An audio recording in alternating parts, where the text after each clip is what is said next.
How to update CapCut app. Hello guys, so in today's video I'm going to show you how to update CapCut easily. First thing, all what you have to do is go to Play Store and now search for CapCut right here and click on it.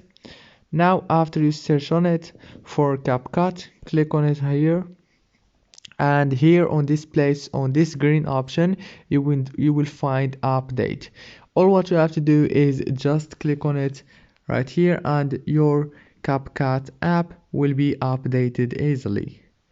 I just updated it, that's why I can't find update option here, but you will find it if you have an old version of CapCut.